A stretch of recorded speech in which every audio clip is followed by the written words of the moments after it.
Halo semuanya, jumpa lagi dengan saya Rahel dalam Gracia Community Online Experience kita hari ini. Senang saya rasanya dapat menyapa teman-teman semuanya pada hari ini.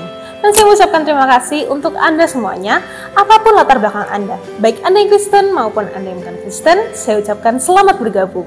Semoga tayangan kami dapat menjadi berkat untuk kita semuanya.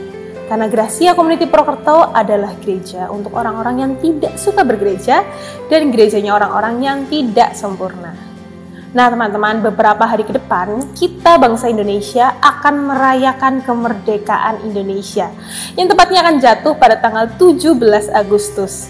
Kita bisa lihat ya teman-teman, suasana serta semarak kemerdekaan Indonesia sudah ada di sepanjang jalan raya. Kita bisa lihat di sepanjang jalan raya sudah banyak bendera merah putih yang berkibar, dan juga beberapa dari teman-teman kita juga ada yang membuat video kreasi yang begitu luar biasa. Contohnya seperti nyanyian, tarian, bahkan make up tentang kemerdekaan Indonesia. Benar-benar kreatif sekali ya bangsa Indonesia ini teman-teman. Nah teman-teman punya kreativitas apa nih? Ayo kita mau tunjukkan kreativitas kita. Karena itu adalah salah satu bukti nasionalisme dan patriotisme kita sebagai bangsa Indonesia.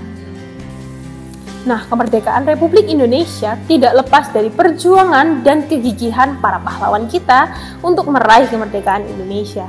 Dan ini juga tidak lepas dari kedisiplinan yang dimiliki oleh para pahlawan dan juga para pejuang bangsa ini.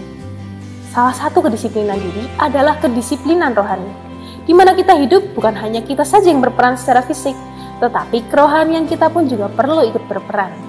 Kemerdekaan Republik Indonesia adalah salah satu buah hasil dari para pendoa yang begitu antusias untuk meraih kemerdekaan Indonesia. Kenapa sih kita perlu kedisiplinan rohani? Perlukah kita berdoa, beribadah, dan juga memberikan persembahan perpuluhan?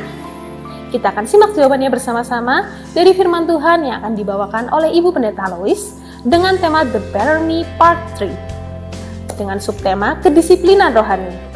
Namun sebelumnya rekan saya, yaitu song leader Gracia Community Purwokerto, Bianca dan Elsa, dan tentunya dengan GCC Band akan menyanyikan sebuah lagu. Dan untuk informasi, tayangan khotbah serta pujian pada hari ini adalah rekaman minggu lalu yang semuanya sudah melalui protokol kesehatan yang ketat. Jadi teman-teman jangan kemana-mana ya, tetap stay di channel ini dan selamat menyaksikan. Tuhan Yesus berkati.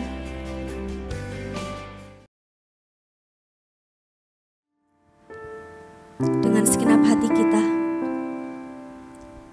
terima kasih Tuhan.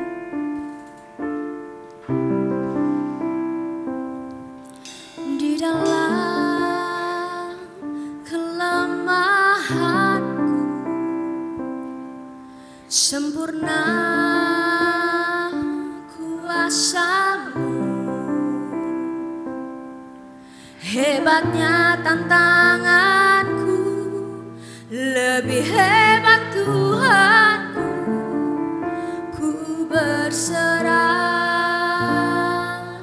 kepadamu yang membelah laut, yang teduhkan badai, yang mustahil pun terjadi karena kuasa-Mu yang pegang hidupku, yang buka jalan bagiku. Kau pembuat mujizat sejati.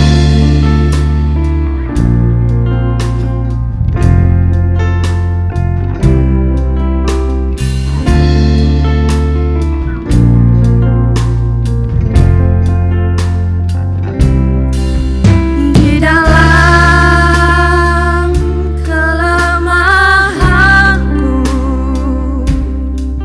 sempurna kuasa-Mu. Hebatnya tantanganku, lebih hebat Tuhanku. Ku berserah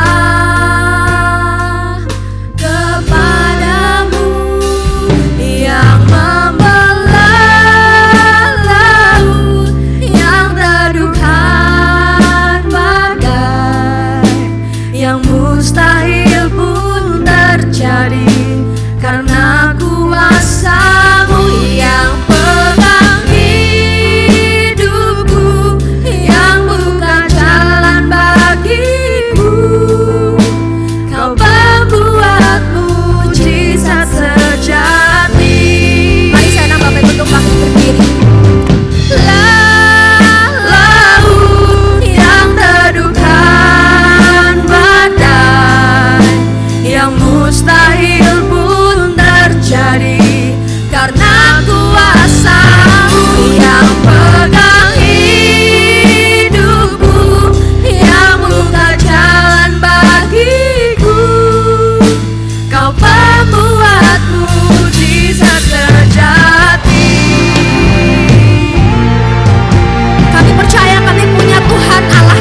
Silakan duduk Bapak Ibu semuanya. Selamat pagi, selamat kita berbakti kembali dalam kasih Tuhan. Kiranya Tuhan memberkati saudara semua dalam ibadah hari ini. Nah, beberapa kali kita telah membahas tentang seseorang, bagaimana seseorang bisa menjadi lebih baik. Seseorang bisa menjadi lebih baik kalau dia menerapkan disiplin dalam hidupnya. Karena tidak ada keberhasilan tanpa disiplin. Kita sudah memeriksa tentang disiplin diri, kita sudah memeriksa juga tentang disiplin waktu, dan hari ini kita akan memeriksa tentang disiplin rohani. Bila semua orang menjalankan hidup dengan disiplin, maka semua kegiatan yang kita lakukan dapat berlangsung dengan baik. Kerja keras yang diperoleh akan melahirkan mental yang kuat. Tidak mudah menyerah walaupun dalam keadaan yang sulit. Jadi disiplin itu harus menjadi satu karakter dalam setiap aspek kehidupan kita. Kelly Mahoney mengatakan disiplin rohani itu sebagai sebuah latihan pikiran dan emosi untuk mendekatkan diri kepada Allah. Dengan kata lain, disiplin rohani adalah sarana untuk mengembangkan kerohanian seseorang yang telah mengalami pembaruan hidup oleh Kristus. Disiplin rohani adalah anugerah Tuhan yang membebaskan orang dari dosa sehingga mengalami pembaruan secara rohani yang diwujudkan lewat perubahan dalam pikiran, perasaan, karakter yang secara bertahap menjadi nyata dan lebih baik dalam perilaku kehidupan sehari-hari. Jadi disiplin rohani dimulai pada saat seseorang menjumpai atau mengalami perjumpaan dengan Kristus, menerima Tuhan sebagai juru selamatnya, akan membuat dia semakin mengenal Tuhan, membuatnya merasakan penyertaan Tuhan, dan membuatnya semakin menikmati kasih Tuhan. Saudara-saudara, disiplin rohani ini pertama-tama harus diterapkan dalam kehidupan berkeluarga. Jadi disiplin rohani harus diterapkan bagi kita pengikut Tuhan dalam keluarga. Suami sebagai kepala keluarga, sebagai imam keluarga, memberikan contoh disiplin rohani yang kuat melalui ibadah kepada Tuhan. Karena kalau keluarga itu kuat, keluarga itu dibangun dan bertumpu seutuhnya di atas Kristus. Sehingga setiap persoalan yang dihadapi dalam keluarga bisa diselesaikan seturut kehendak dari Tuhan. Saudara-saudara, keluarga yang kuat akan memberi dampak positif bagi seluruh anggota keluarga, bagi istri, bagi anak-anak, sehingga seluruh keluarga itu memiliki karakter yang kokoh dan berakar di dalam Kristus. Mengapa keluarga perlu melakukan disiplin rohani?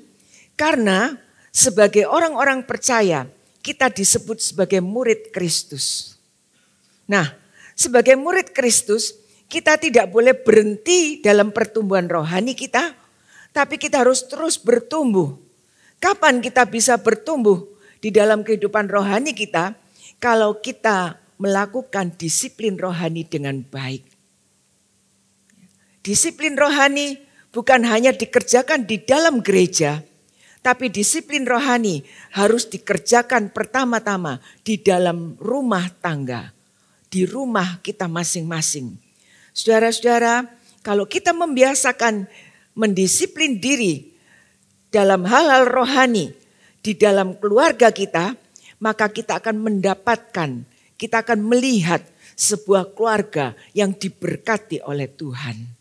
2 Korintus pasal 5 ayat 17 mengatakan, jadi siapa yang ada di dalam Kristus, ia adalah ciptaan baru. Yang lama sudah berlalu, Sesungguhnya yang baru sudah datang. Melalui disiplin rohani, kita akan dijadikan ciptaan baru. Manusia baru. Artinya tidak sama dengan yang lama. Ciptaan baru hanya dapat dikerjakan dan dihasilkan oleh Allah sendiri. Ciptaan baru merupakan karya Tuhan dan bukan hasil pekerjaan manusia. Kita tidak bisa berpura-pura untuk menjadi ciptaan baru. Karena ciptaan baru itu akan menunjukkan karakter yang nyata melalui kehidupan kita sehari-hari. Nah, bagaimana bisa menjadi ciptaan baru?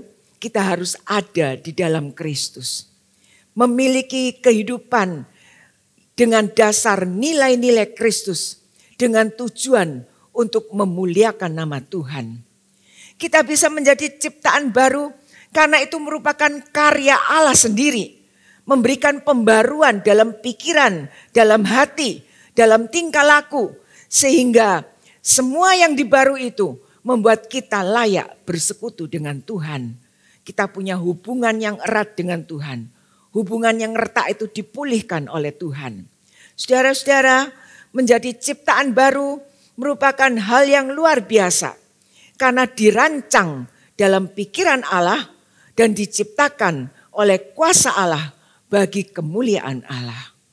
Ibrani pasal 12 ayat 2 mengatakan, marilah kita melakukan dengan mata yang tertuju kepada Yesus yang memimpin kita dalam iman dan yang membawa iman kita kepada kesempurnaan, yang dengan mengabaikan kehinaan tekun memikul salib, ganti sukacita yang disediakan bagi Dia yang sekarang duduk di sebelah kanan tahta Allah.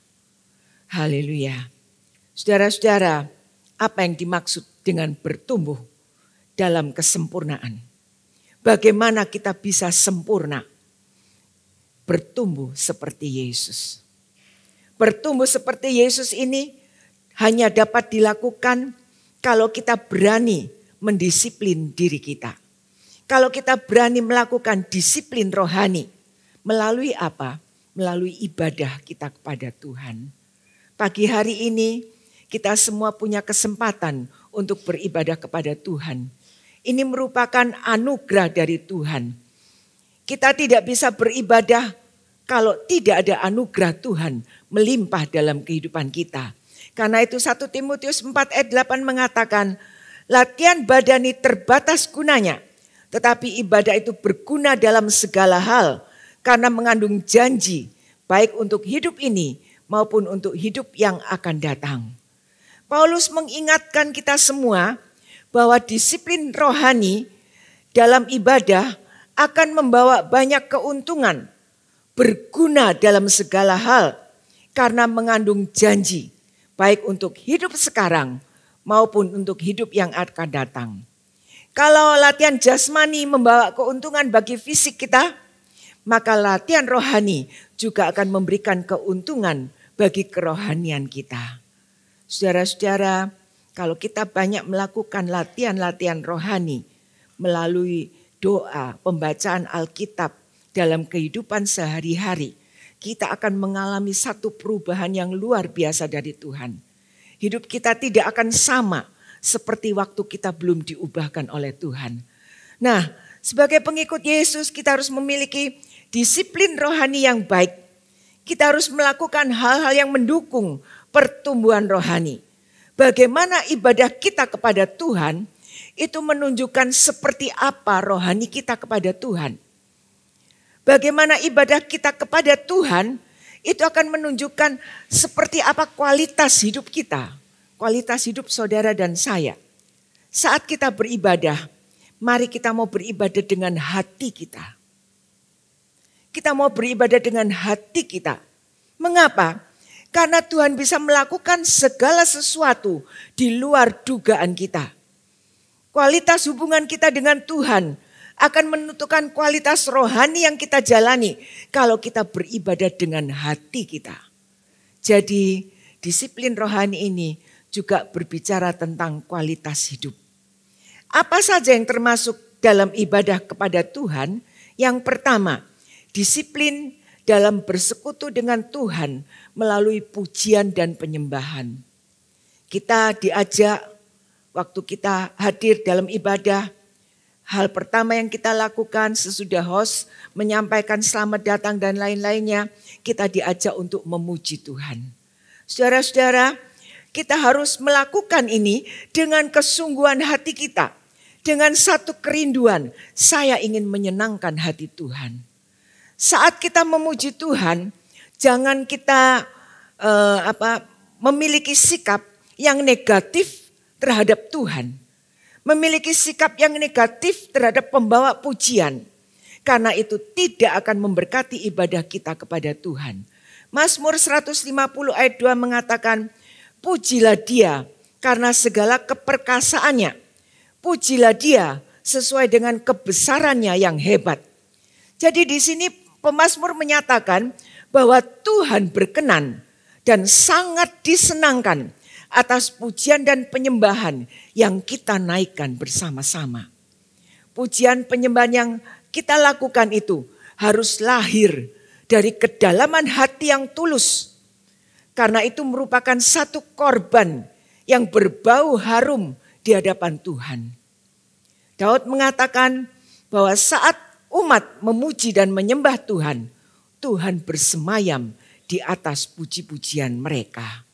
Karena itu saudara-saudara, kita harus belajar saat kita datang beribadah kepada Tuhan, kita diajak untuk memuji dan menyembah Tuhan, lakukan itu dengan sepenuh hati kita.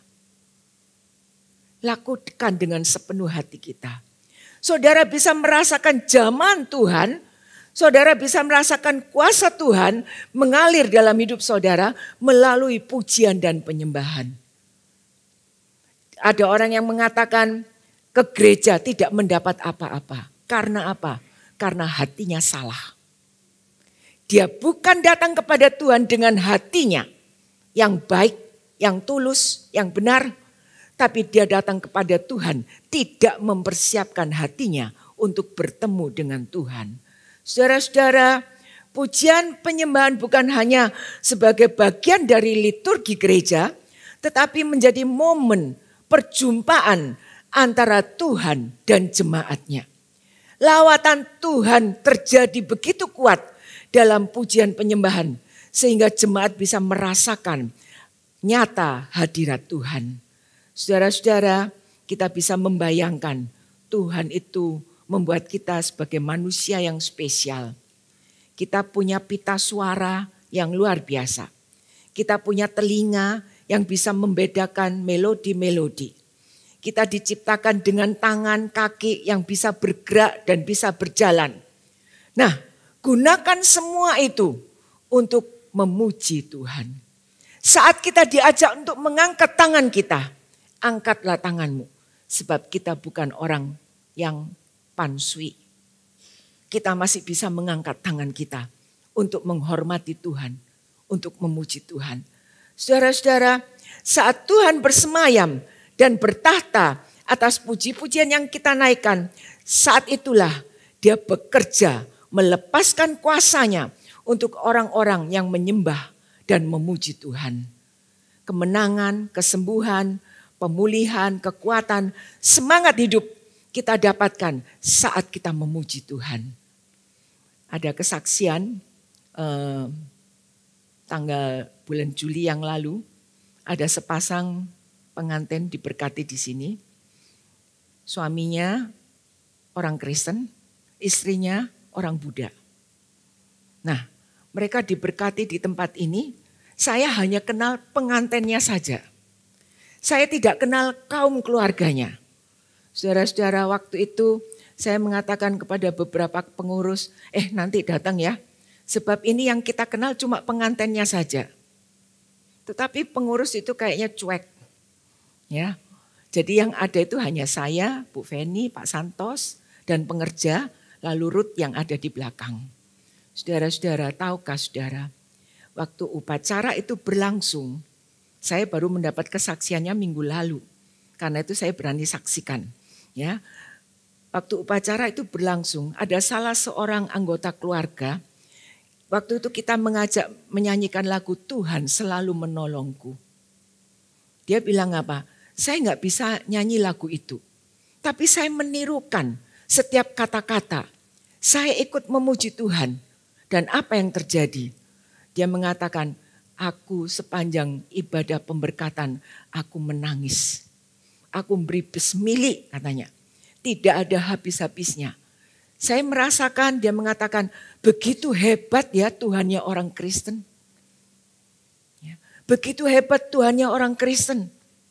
Saudara-saudara, ini pertama kalinya gereja kita memberkati pemberkatan nikah tanpa mengenal kaum keluarganya.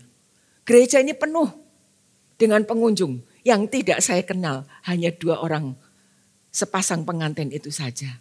Karena itu lain kali kalau ada pemberkatan pernikahan seperti ini, coba saudara hadir untuk memberikan support bagi pengantin itu sendiri, support bagi kami yang melayani Tuhan.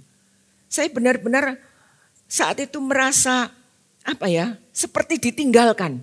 Oh, kok seperti ini ya? Saya harus melayani sendiri. Saya seolah-olah merasa ditinggalkan. Begitu saja harus bertanggung jawab dengan tugas ini.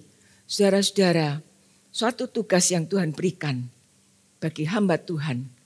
Di mana saudara berbakti, itu bukan hanya tugas untuk hamba Tuhan. Tapi itu tugas untuk kita semua. Karena itu mari kita mendukung kalau saudara kepingin pekerjaan Tuhan ini berjalan dengan baik. Bertumbuh dengan baik, maju, dukunglah pekerjaan Tuhan. Ya, saudara-saudara, itu kesaksian dari orang yang belum percaya Tuhan. Dia hanya dengar lagu, dia menghayati, dan dia mengatakan, aku terharu. Lalu dia mengatakan, aku punya videonya sampai sekarang. Sebab anakku memvideo acara itu dari awal sampai habis. Saudara-saudara, jangan pernah berhenti untuk memuji dan menyembah Tuhan. Lebih-lebih saat kita menghadapi pergumulan hidup. Angkat hati kita dengan sungguh-sungguh untuk memuji Tuhan. Saat kita memuji dan menyembah Tuhan, Tuhan sedang mengambil alih peperangan hidup kita. Dan Tuhan berperang menggantikan saudara dan saya. Yang kedua, disiplin dalam doa. Doa merupakan media yang diberikan oleh Tuhan agar manusia bisa berkomunikasi dengan Tuhan secara langsung. Melalui doa kita bisa menyampaikan rasa syukur kita kepada Tuhan.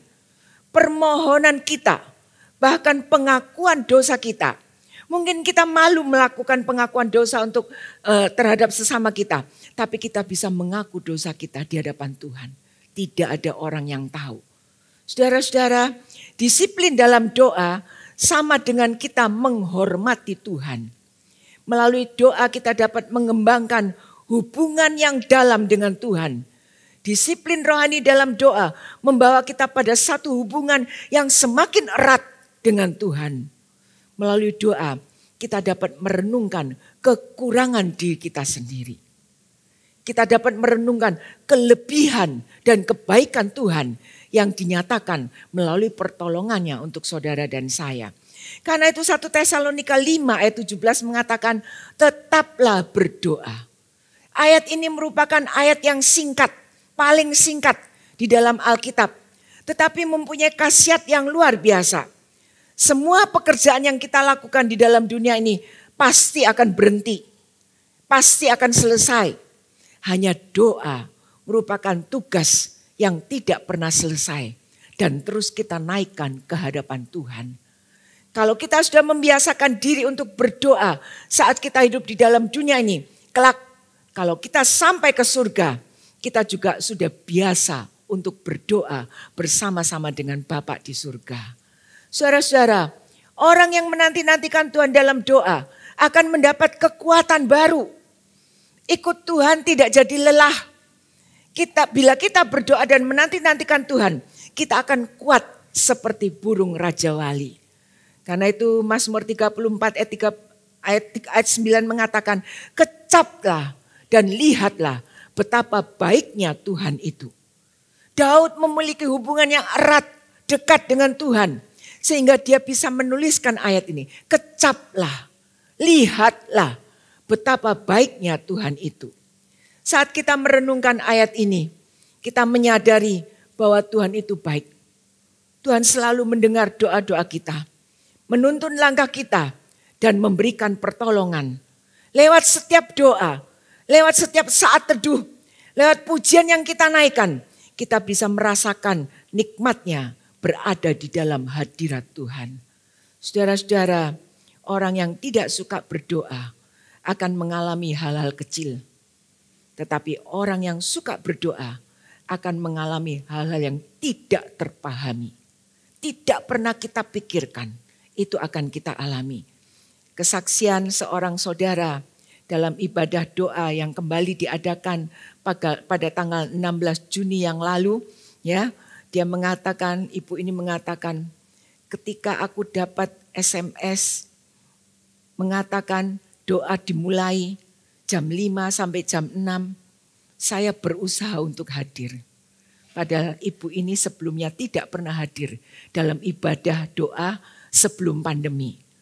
Lalu dia mengatakan, ketika aku tiba di gereja, satu hal yang aku ingat, aku harus berdoa. Sekian tahun lamanya aku tidak pernah berdoa. Dan sore ini aku mendapat kesempatan untuk bisa berdoa kepada Tuhan.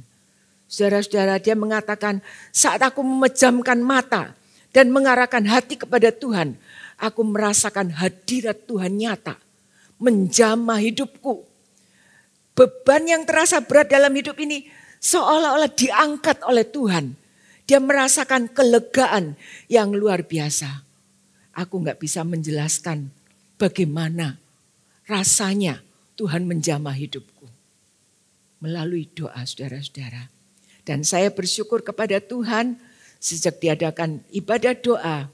Ada sekitar 60-70 orang yang bergabung dalam ibadah doa seperti yang saudara saksikan ini. Mari kita mau bergabung. Bukan hanya dalam ibadah umum, tapi kita juga mau bergabung dalam ibadah doa. Karena itu bukan untuk kepentingan orang lain, keuntungan orang lain, tapi keuntungan diri kita masing-masing. Kita akan dikuatkan, kita akan diberi semangat, kita akan mempunyai pikiran yang benar di hadapan Tuhan dan juga di hadapan sesama. Saudara-saudara, jangan meremehkan doa, karena doa orang benar itu besar gunanya. Yang ketiga, kita harus disiplin dalam firman Tuhan jika kita ingin melakukan disiplin rohani yang benar. Disiplin dalam firman Tuhan ini mencakup dan berhubungan dengan firman Tuhan. Mulai kita membaca Alkitab, merenungkan firman Tuhan yang kita baca, menghafalkan ayat-ayat yang mungkin memberkati kita, sampai kita bisa mengajarkan kepada orang lain, menyampaikan kepada orang lain. Kita belum berhasil kalau kita belum bisa ngajar orang lain. Kita belum berhasil kalau kita tidak bisa menyampaikan firman Tuhan untuk orang lain. Karena itu saudara-saudara, kita harus melatih diri supaya kita bisa menyampaikan untuk orang lain. Mungkin saudara punya tugas sebagai guru sekolah minggu, sebagai pemimpin remaja, sebagai pemimpin dewasa, sebagai pemimpin persekutuan. Usahakan supaya kita bisa membaca firman Tuhan secara pribadi, merenungkan firman Tuhan, menghafalkan ayat-ayat yang kita memberkati kita, dan kita belajar menyampaikan kepada orang lain. Saudara-saudara, tidak ada pekerjaan yang lebih indah kecuali kita bisa melakukan yang terbaik untuk Tuhan melalui penyampaian pekabaran Injil. Mazmur 1 ayat 1-3 mengatakan, berbahagialah orang yang tidak berjalan menurut nasihat orang fasik, yang tidak berdiri di jalan orang berdosa, dan yang tidak duduk dalam kumpulan pencemooh. Tetapi yang kesukaannya ialah Taurat Tuhan, dan yang merenungkan Taurat itu siang dan malam. Ia seperti pohon yang ditanam di tepi aliran air, yang menghasilkan buahnya pada musimnya, dan tidak layu daunnya. Apa saja yang diperbuatnya berhasil. Saudara-saudara, ayat ini menyatakan bahwa hidup yang berhasil bukan karena kita bekerja keras, tetapi hidup yang berhasil kalau kita punya persekutuan dengan Tuhan melalui doa dan membaca firman Tuhan. Karena itu merupakan kekuatan bagi kita untuk melewati dunia ini dan mendapatkan surga. Jangan kita menjadi pengikut Yesus yang hanya bisa kenal Tuhan Yesus, tetapi tidak pernah membicarakan tentang Tuhan Yesus. Dua hal yang membuat kita kuat, berdoa dan membaca firman Tuhan. Berdoa dan membaca firman Tuhan. Saudara-saudara, membaca firman Tuhan, berdoa merupakan disiplin rohani yang bisa kita lakukan untuk kita semakin mengenal Tuhan. Kita harus mengakui bahwa untuk menjaga komitmen disiplin rohani itu sulit, tidak mudah. Tetapi kita harus berusaha melakukan yang terbaik untuk hal itu. Alkitab mengatakan roh memang penurut, tetapi daging lemah. Ketika diri kita mulai melanggar komitmen disiplin rohani, dengan segera kita harus berdoa memohon kekuatan Tuhan. Kita harus berdoa, Tuhan pulihkan aku. Roh Kudus berikan semangat untuk aku meneruskan disiplin rohani ini. Kalau sampai hari ini saudara masih punya waktu untuk membaca Alkitab, saudara masih bisa berdoa kepada Tuhan, itu bukan karena usaha kita, tapi karena Roh Kudus yang sudah memampukan saudara dan saya. Jadi jangan jadi pengikut Tuhan yang hanya kenal Tuhan, tetapi tidak pernah berbicara tentang Tuhan. Jadilah pengikut Tuhan yang kenal Tuhan, selalu membicarakan tentang Tuhan. Bila kita merindukan persekutuan dengan Tuhan yang kuat, disiplin rohani ini harus kita terapkan dalam kehidupan ini. Yang keempat, disiplin dalam memberi persembahan dan persepuluhan. Mengapa kita harus disiplin dalam memberi persembahan dan persepuluhan? Karena memberi persembahan ini merupakan bagian dari ibadah. Bukan wacana atau rencana gereja atau pendeta, tidak. Keluaran 25 ayat 2 mengatakan, katakanlah kepada orang Israel supaya mereka memungut bagiku persembahan khusus. Dari setiap orang yang terdorong hatinya, haruslah kamu pungut persembahan khusus itu kepadaku. Ayat ini merupakan perintah Tuhan ketika Israel hendak membangun tabernakel. Ketika Israel hendak membangun rumah Tuhan. Nah, Musa dan bangsa Israel ini dengan sukarela mengumpulkan persembahan, memberikan persembahan. Mereka memberikan persembahan khusus untuk mendukung pekerjaan Tuhan. Jadi setiap persembahan yang saudara berikan, persepuluhan yang saudara berikan, itu bukan untuk kekayaan seorang pendeta, tidak. Tapi untuk membiayai operasional gereja kita. Dan itu harus kita lakukan. Karena apa? Karena itu bagian dari ibadah. Jadi Tuhan mengajar kita untuk memberikan persembahan, memberikan perpuluhan. Karena itu merupakan bagian dari ibadah. Dan juga menjadi kewajiban orang beriman. Mengapa kita harus memberikan persembahan dan perpuluhan? Karena memberi persembahan dan perpuluhan itu akan membuat kita menjadi seorang yang besar. Tahu seorang yang besar? Seorang yang besar itu seorang yang tidak gampang minta-minta. Seorang yang besar itu seorang yang suka memberi. Saudara-saudara. Dan kalau kita bisa memberikan persembahan kita, akan membuat kita belajar bersyukur. Tidak melupakan Tuhan sebagai pemberi berkat. Dengan memberikan persembahan dan perpuluhan, kita bisa berbagi dengan sesama. Kita bisa memperhatikan mereka yang kekurangan. Dengan memberikan persembahan dan persepuluhan, kita akan memiliki kehidupan yang mempunyai nilai yang kekal. Karena bukti penyerahan diri kita kepada Tuhan. Saudara-saudara, kita bisa memberi persembahan dan persepuluhan sebagai ungkapan kasih kepada Tuhan. Yang telah lebih dahulu memberikan yang terbaik untuk kita. Bukan sekedar materi, tetapi hidupnya Tuhan Yesus diberikan untuk saudara dan saya. Tuhan memberkati kita 100% atau 10 bagian. Jadi sebenarnya semua harta yang kita miliki itu adalah harta dari Tuhan. Milik Tuhan. Yang dititipkan kepada kita untuk dikelola. Nah, saudara renungkan. Waktu kita lahir, kita nggak bawa apa-apa. 1 rupiah atau 1 sen pun kita nggak bawa uang itu. Sesudah kita lahir, kita bisa bekerja. Kita bisa mengusahakan segala sesuatu. Tuhan memberkati apa yang kita lakukan. Kalau Tuhan memberkati, berarti apa yang kita miliki itu adalah milik Tuhan. Nah, kita diajar untuk memberikan persepuluhan. Tuhan hanya minta 1 bagian. Dari apa yang kita miliki 10 bagian. Saudara-saudara, mengapa kita harus membawa 1 bagian yang diberikan oleh Tuhan itu? Kok enggak semuanya kita? Karena Tuhan ingin supaya kita tidak memiliki jiwa yang serakah. Tuhan ingin mengajar kita supaya kita bisa memiliki hati yang luas. Memberi dengan kemampuan yang Tuhan berikan. Saudara-saudara, memang dalam perjanjian baru tidak diajarkan tentang perpuluhan. Ada yang orang mengatakan perpuluhan itu hanya untuk orang perjanjian lama. Karena hanya ditulis di dalam perjanjian lama. Benar, perjanjian baru tidak ada perintah untuk memberi perpuluhan. Karena perpuluhan itu hanya sebagian kecil yang kita miliki.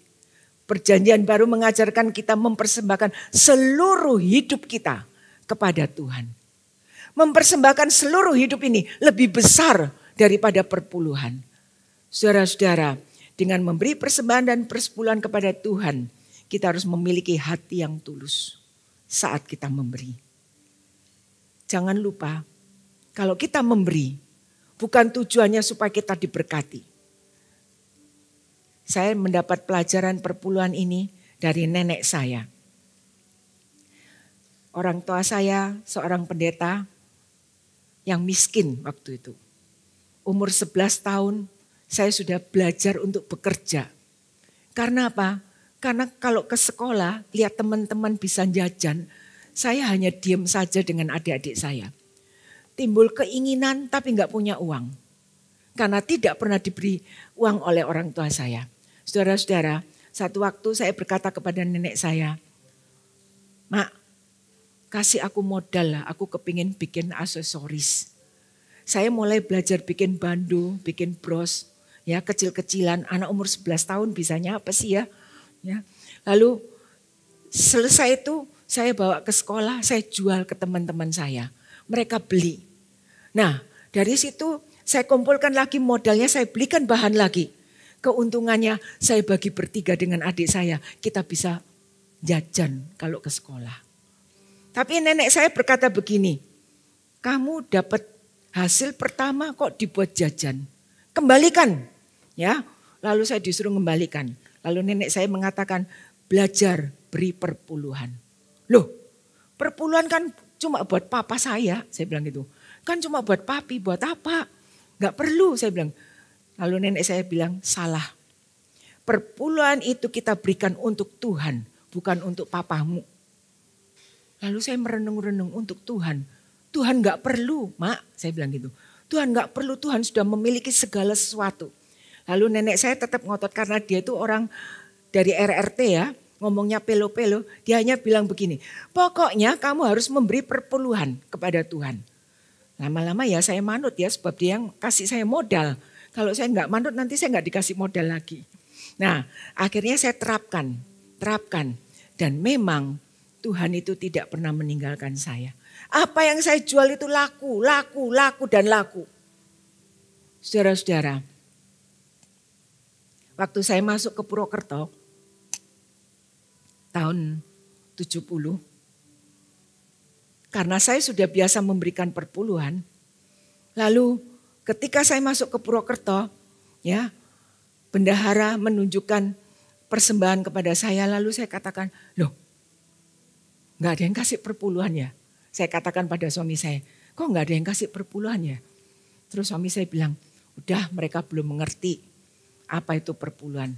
Loh, udah 3 tahun gereja ini kok masih belum ngerti. Saya bilang gitu. Kok nggak diajar? Lalu suami saya mengatakan, kalau saya bicara tentang perpuluhan, nanti orang kira saya kekurangan uang. Lalu saya katakan, enggak. Mak bilang, kalau kita memberi perpuluhan, itu milik Tuhan. Dan itu harus kita lakukan. Kita tidak boleh mengambil perpuluhan yang menjadi milik Tuhan.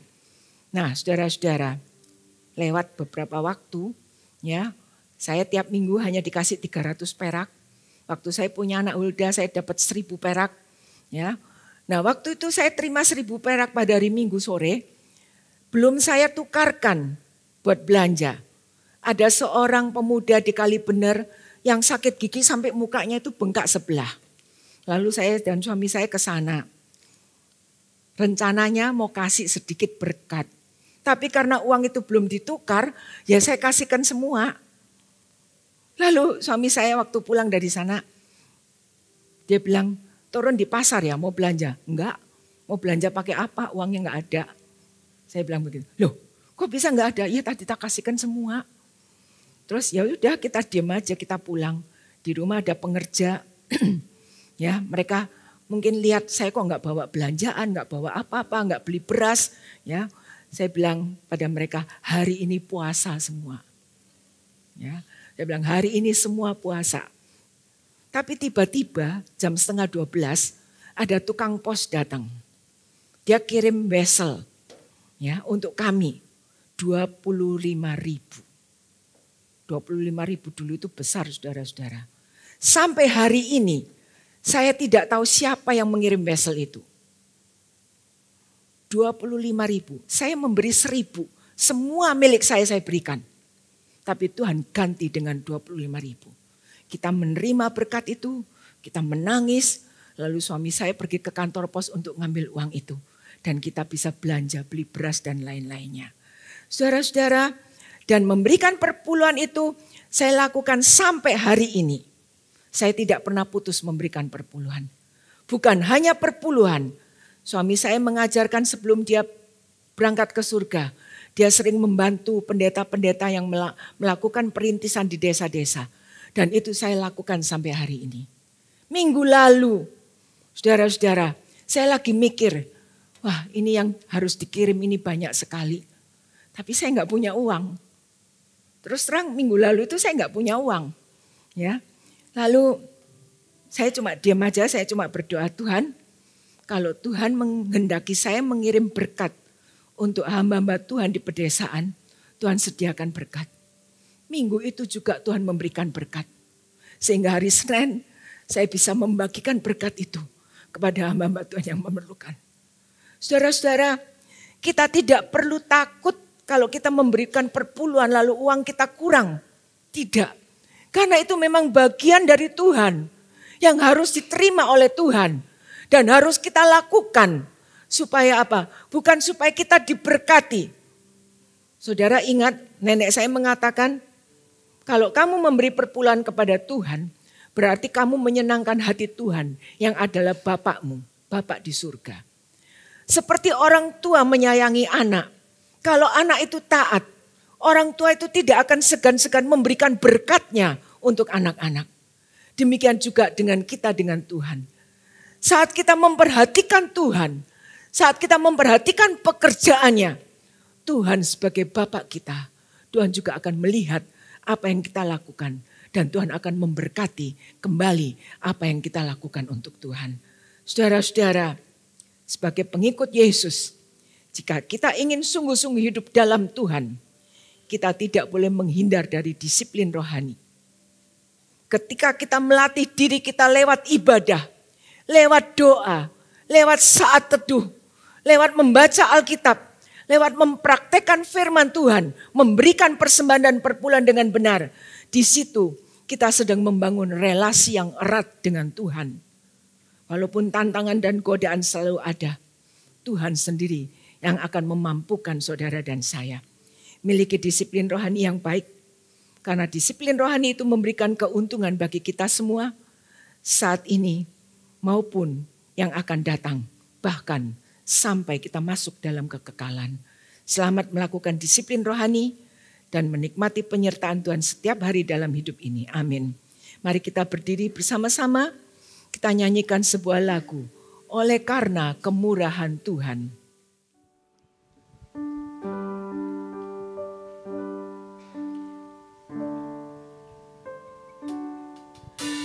Oleh karena kemurahan Tuhan, ku ada sampai hari ini.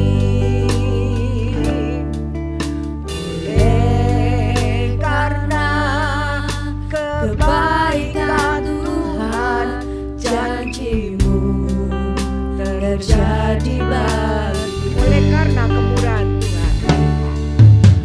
Oleh karena kemurahan Tuhan, ku ada sampai hari ini.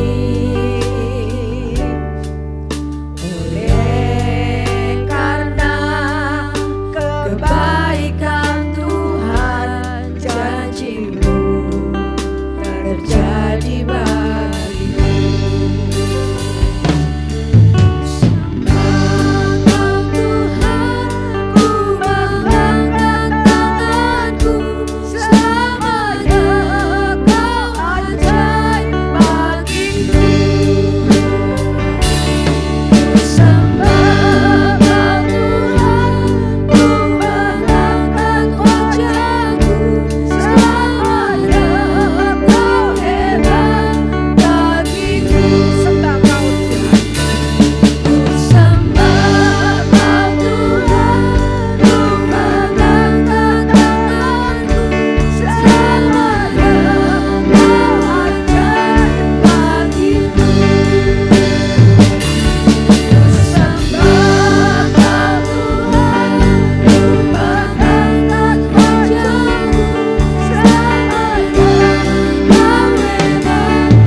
Mari kita berdoa. Hanya oleh kemurahan dan kebaikan Tuhan saja, Tuhan membarui hidup kami, sehingga kami ada sampai hari ini. Kami dapat beribadah kepada Tuhan. Tuhan, kami merindukan memiliki kehidupan rohani yang terus bertumbuh dan jadi sempurna.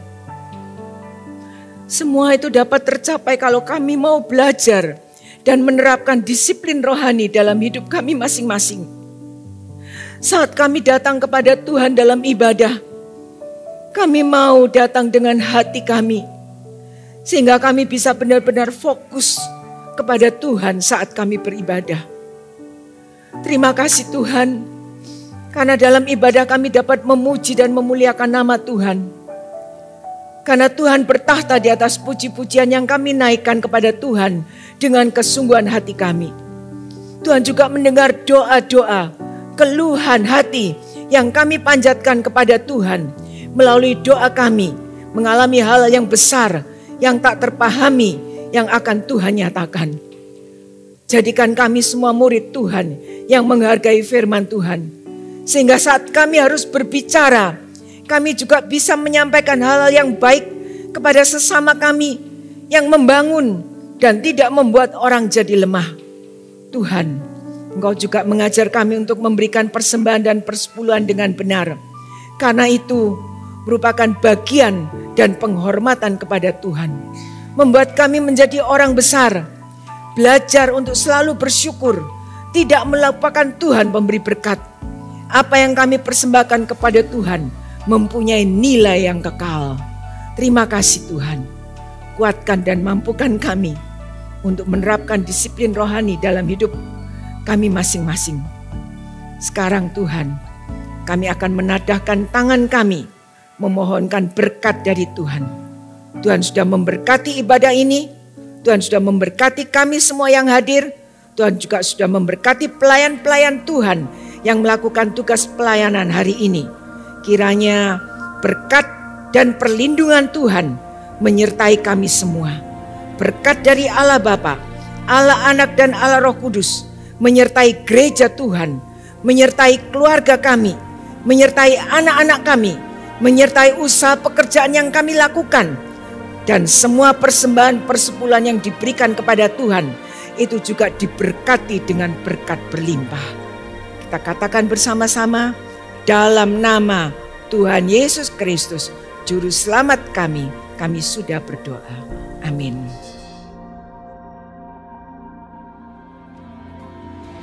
Terima kasih kepada Ibu Pendeta Lois untuk renungan firman Tuhannya, sehingga kita tidak lupa nih kepada Tuhan pemberi berkat, yaitu Tuhan Yesus. Dan kita juga mau belajar bersama-sama bagaimana bersyukur dan juga bagaimana berbagi kepada orang lain. Semoga kita semuanya diberkati dan dikuatkan, serta semakin tangguh sebagai pengikut Kristus. Dan saya juga mengucapkan terima kasih untuk seluruh rekan saya, tim Gracia Community Purwokerto. Anda semuanya luar biasa. Salam kompak selalu ya guys. Dan saya juga mengucapkan terima kasih untuk Bapak, Ibu, dan teman-teman semuanya yang telah dengan setia memberikan persembahan sehingga program Gracia Community Purwokerto ini bisa berjalan dengan baik dan juga bisa menjadi reflektor terang kasih Tuhan di kota Purwokerto. Dan bagi Bapak Ibu yang rindu untuk memberikan persembahan, Bapak Ibu bisa langsung memasukkan ke kotak persembahan yang ada di gereja, bertemu dengan pengerja yang ada di gereja. Atau Bapak Ibu bisa juga mentransfer ke nomor rekening yang ada di layar Anda.